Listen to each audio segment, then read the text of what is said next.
Good evening. I'd like to call to order the regular meeting of the Boulder Valley School District Board of Education for September 9th, our regular meeting. Sandy, will you please call the roll? Albright. Here. Belleville. Here. Benford. Here. Fuqua. Here. Marquis. Here. Myers. Here. Reed. Here. Thank you. Please join me in the Pledge of Allegiance. I pledge allegiance to the flag of the United States of America and to the republic for which it stands, one nation, under God, indivisible, with liberty and justice for all. I would like to remind everyone who is gathered here this evening of the mission of the Boulder Valley School District, which is to create challenging, meaningful, and engaging learning opportunities so that all children thrive and are prepared for successful, civically engaged lives. We spent a while putting together that mission a year ago, and it's nice to be able to read it this evening. The first item on our agenda is our superintendent's report. Bruce. Good evening. All right, members of the board. Welcome this evening. I have a few items I'd like to share with you as we start the evening. First of all, just a quick update on our enrollment patterns in the district. Some of it has been reported in the media. We continue to see strong enrollment around our projections will be, it appears, it isn't official until October, but it appears that we'll be slightly above our projected enrollment at each of our three organizational levels, elementary, middle school, and high school. So that 1 to 2% growth we've seen in recent years appears to be on course, and so that's obviously good news because we build a budget based on that, and we always welcome the students, and so stable and strong on enrollment is what I would report. We continue to see a smaller group of kindergartners than we see of any other grade level, and then they seem to replenish by first grade.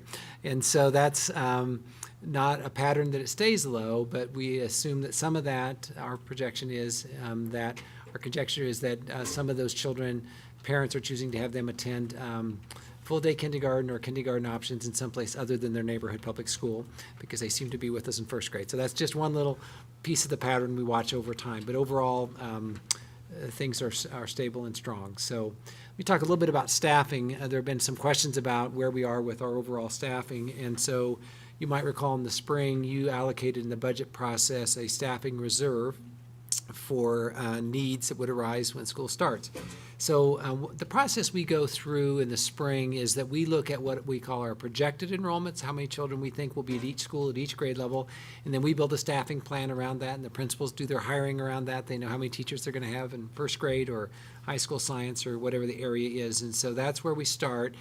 And then we do our hiring based on that, and then come August, early August, when we sort of come back in, we update all of that. So some families have moved that we didn't know were going to move, and some have moved in, and we work through, look at our open enrollment wait lists and all that. And then as best we can, if we see that there is a need for an additional section of kindergarten or third grade or an additional 2 sections of algebra at a high school, then we do that before school starts. If it's really obvious to us that that's a need, that we know it to be true, we try to do it before school starts. And we don't stop at that point. We continue to monitor into the early weeks, and still are right now, actually, looking. And so part of that process is really accounting for every student. And so I've been known to say, so we need another section of kindergarten at this school. Do we actually know all of those children are coming? And so we contact every family and make sure they're coming, because to built it on an assumption and they don't arrive, then obviously we could be overstaffed and we could have used the staff somewhere else. So we're pretty persistent about making sure these are children who are actually going to be with us. And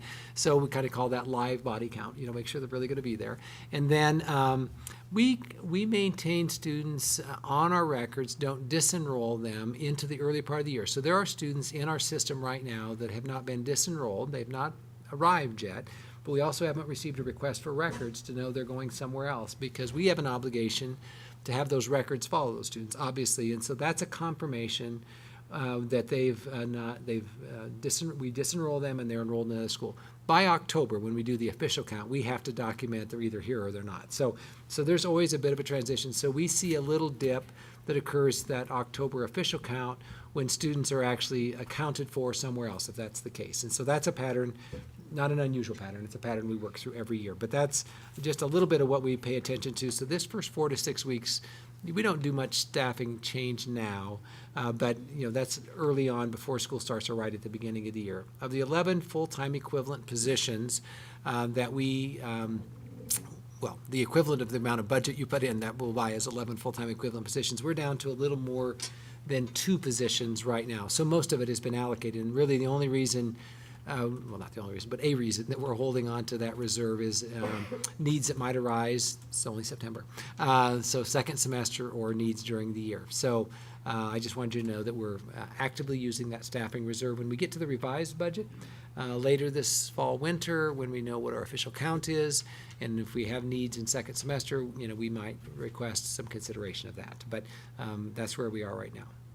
So the other thing I wanted to mention is that our Professional Development Committee, which is a part of our strategic planning process, is working in partnership with the National Education Association Foundation, in that we recently received a grant to support that professional development work, and so we'll have a representative from the NEA that will be with us at the end of this week. And so we feel really positive about the collaborative work we're doing with our Teachers Association, our office, and school principals around this new professional development plan, which was born out of our discussion and consensus bargaining a little over 2 years ago. So good things are happening around that, and we'll talk more about that when we get to the strategic planning process later. But anyway, a partnership with the grant with NEA has been both appreciated and it will be helpful to us.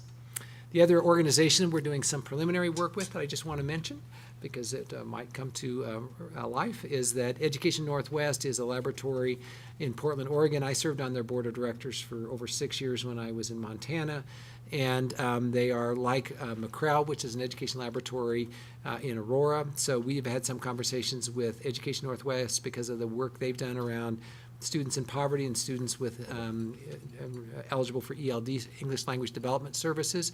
So we've been in conversation with them, again, exploring the possibility they may have some resource or expertise that might be helpful to us as a part of our strategic planning process. So Education Northwest, I'll keep you informed on that if that relationships develops further than exploring, which is all we're doing right now.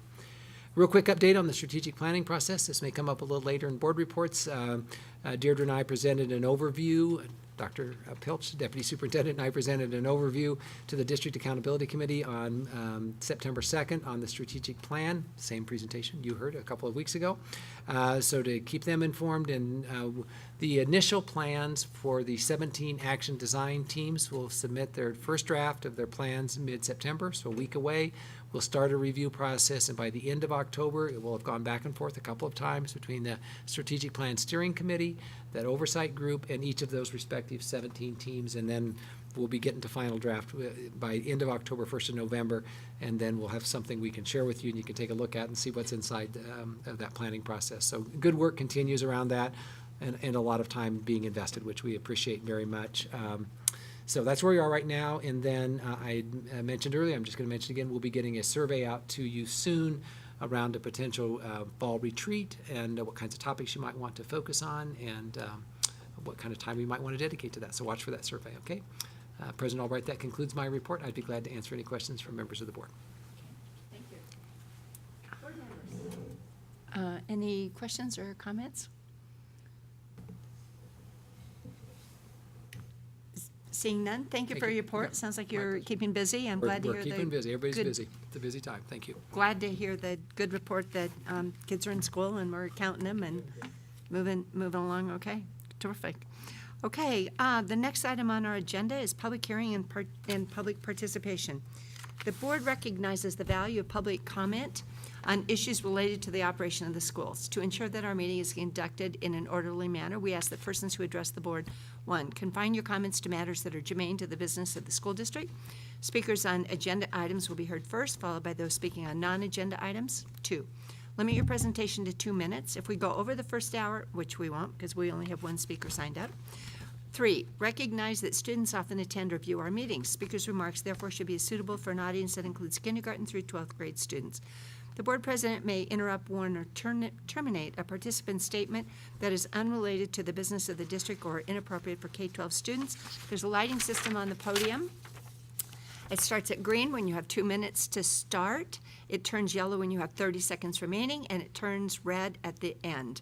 When the light turns red, please wrap up your comments so the board can proceed with the rest of our business. So, we have one speaker tonight. It's Kai, I'm going to struggle with your name. Is it Abelkus?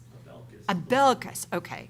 Kai Abelkus, who is signed up to speak, and Someone's keys. somebody's keys. Just FYI. Thank you for letting us I know. have to admit, I'm a bit nervous, so if I. Oh, okay, good. Superintendent, Board President Albright, board members, my name is Kai. I am the independent candidate for Boulder County, and I'm just here to add my voice to the choir of supporters for 3A. I've been watching this from afar. I'm specifically interested in your work and your request for funding to support Ann Cooper's efforts to increase additional healthy foods to our children with a central kitchen. I also wear a hat. I'm a sustainability coordinator at Boulder Community Health, and bringing additional healthy food to my community is of something of interest to me. And I'm working or have spoken with Ann to see if there's any kind of collaboration between the hospital and the central kitchen going forward, and the food that we would bring into it. So I'm really just here to say, anyone in the listening audience, support 3A, tweet, Facebook, email, text. Did I get them all?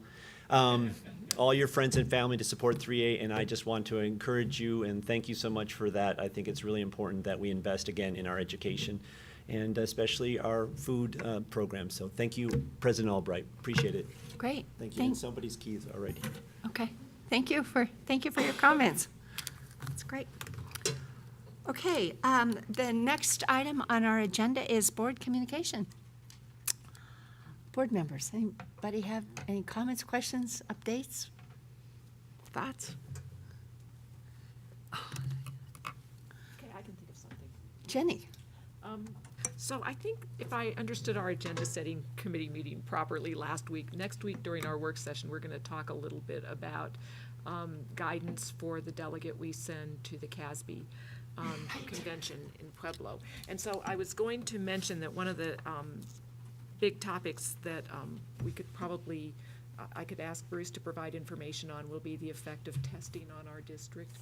So if you could be able, I bet there are thoughts right at the top of your head, and I hope if it's not too burdensome a request, it would be helpful to our conversation if you could talk a little bit about that. And I'd also like to thank Kai. I didn't quite catch what it was you were running for, but I'm the independent candidate for Boulder County Commission. oh, okay. I live in Broomfield. I can't vote for you. I'm sorry, but I do appreciate your support of our initiative. I agree with you, and I also appreciate the suggestion of partnerships, because we work really hard as a district to develop partnerships with our community. So, thank you.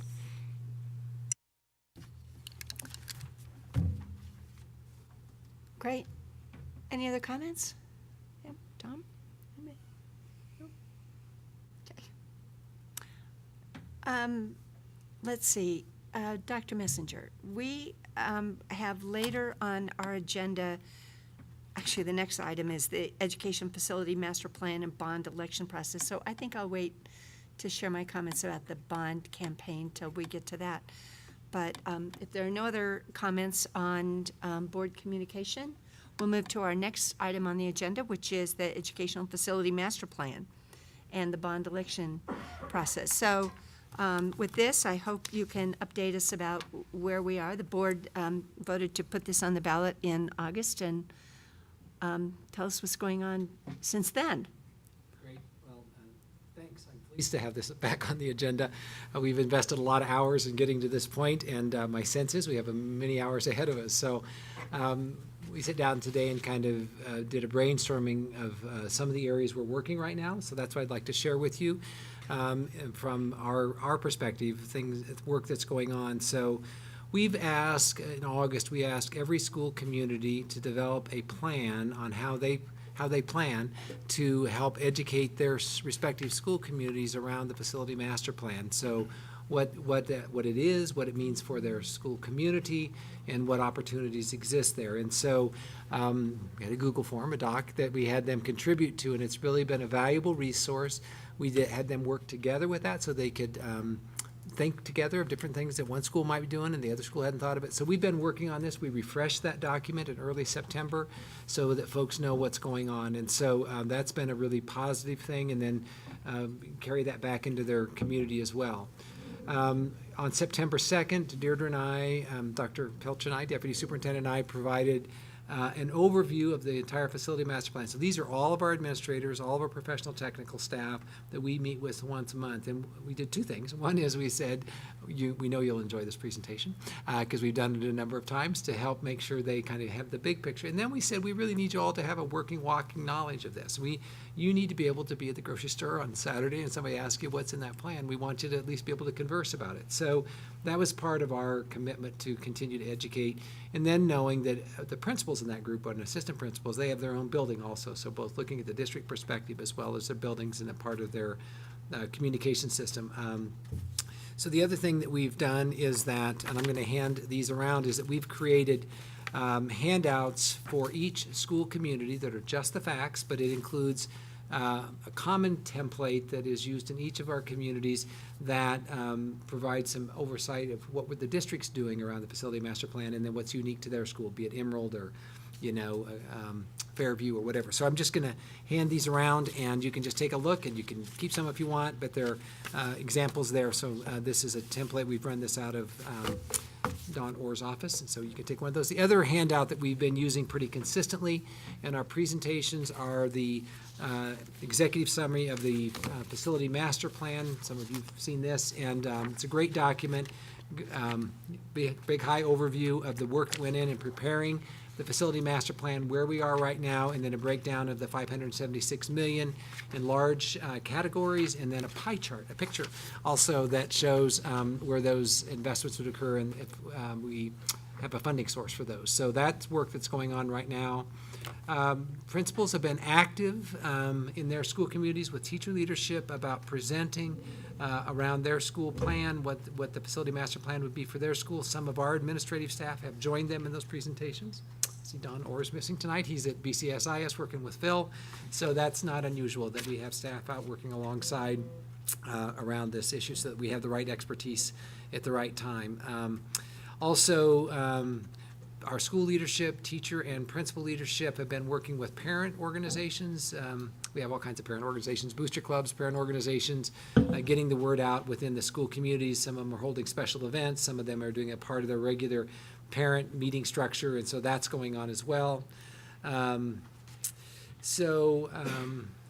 We have provided information to those who requested, both our school personnel and others, about how to make contact with the campaign committee, the community campaign committee for 3A, and so that's an active group that's working. Some of you are working really closely with them, and so we've had inquiry about how do we know about that. So we've given them contact information so they have that. So we are creating an insert that will go in the fall newsletters prior to the election so that principals can share within their school community what the implications are for the facility master plan for their respective school communities in the district. We have formed internal to this a subset of our cabinet, our senior cabinet, portion of the cabinet. We are now meeting weekly, each week to review details, lots of details, to make sure that we're responding to requests for information, whether it's a community organization or a school, materials. Some of the ideas for the material publication came out of that work. So we'll meet weekly through the fall election to make sure that we're being responsive to our internal community as well as our external community. We're going to have we don't have staff meetings in this building very often because it's a pretty diverse group of folks that operate out of the Ed Center, but we've had some in the past, and we're going to have one prior to the election so that they have a sense of what's going on with the facility master plan as well. I personally and members of the senior leadership team have been out doing a number of presentations, and including some of you have joined us for those, for the Chamber of Commerce, the Boulder Economic Council, numerous service clubs, city managers from our communities that we serve, and the list goes on and on. We've had been in communication with the Boulder Valley Education Association's leadership, their executive committee, and their association reps. They've endorsed the facility master plan and are involved in the campaign as well, so working closely with President Tina Mew and her team around that. We have upcoming date with the camera editorial board as well as BizWest editorial staff so that we can provide information about the facility master plan and the election in the fall. There are a lot of presentations going on by the campaign committee, the 3A campaign committee. They're actively making contacts, and they're very involved, and some of you are assisting them with that, which we appreciate very much. We also have some community-based meetings going on where within feeder systems, Lafayette, Broomfield, where they have a lot of common families and community interests. So some of those community meetings they're doing together. And so as we get those schedules, we'll let that, I think Centaurus is this week. They're hosting one in Lafayette. Again, these are factual presentations, not campaign presentations. There may be campaign members who attend those and distribute information as well. So the other thing I would just mention, and this probably, well, I hope it's not a surprise to you, is that as I've done a number of these presentations, and what we hear from principals and others that are doing these presentations in school communities, that we're getting very positive feedback. Folks are appreciative of finding out more about it, and also it's being well received, the investment that would occur through the facility master plan if it's funded. So anyway, that's the work that we're doing. It's been an active 4 to 6 weeks since August 12th, or I guess a month ago now, you approved the plan to go forward. And so your administrative staff and others have been very busy getting the word out into our community. I know that you have been as well. So I'll stop with that, Lori. I'd begin to answer any questions about any of these items, but that's kind of a broad overview of work that's been going on the last month. And much of this will just continue through the fall as we have additional opportunities. Great, thank you very much. That was a nice summary of what we can do to help the public understand the board's intention Right. when we voted for this in early August and did this review of the facilities master plan. So thank you. It was a nice report for how we're following up on that decision. Thanks. Thank you. Thank you. Board members, are there comments, questions? Anybody?